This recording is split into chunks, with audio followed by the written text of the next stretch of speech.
Hello guys, makikita niyo po ngayon yung init ng araw dito sa Saudi Arabia. Masyado po talagang mainit guys, sa 41 degree talaga siya. At saka ang init guys, ilang araw na po talaga kaming naghihirap sa init dito. Hindi na nga ako halos lumalabas kasi matakot ako talaga sa sobrang init, baka ma-dehydrate tayo guys. At saka tingnan nyo, So much ganda ng hot. ng ilaw ng I'm filming the hot ating weather. kalangitan.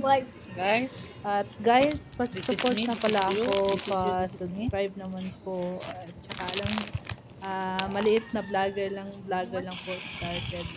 Ito pala guys is ginawa ko lang is dahil meron pong naglilinis sa ating aircon dahil madumi po siya. Pinalinisan po ito ng aking amo dahil ilang buwan na daw itong hindi nalinisan yung bago ako dumating dito kasi nagpunta sila ng bakasyon, kaya sabi niya sorry kasi hindi namin napalinisan yan bago ka dumating, kaya ngayon papalinisan natin para hindi ka naman mahirapan sa sobrang init sa loob ng kwarto mo. Kasi nagreklamo ako guys, sabi ko sobrang talagang init sa loob, hindi ko kaya, sabi ko.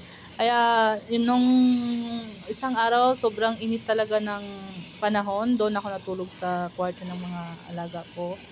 So ngayon ito naman is okay naman siya, kaya I'm happy po talaga sa kung ano po talaga yung na ibibigay ng amo ko sa akin. Thank you nga pala guys, dahil ang bait-bait talaga po ng mga tao dito. Tingnan nyo, instead na ako yung maglinis guys, sila na yung naglinis sa kung saan sila nagtira ng dumi.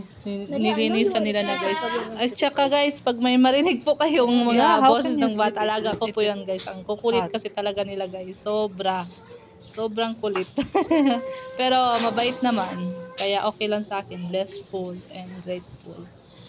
Thank you guys. Please don't forget to like and subscribe to my channel, YouTube channel.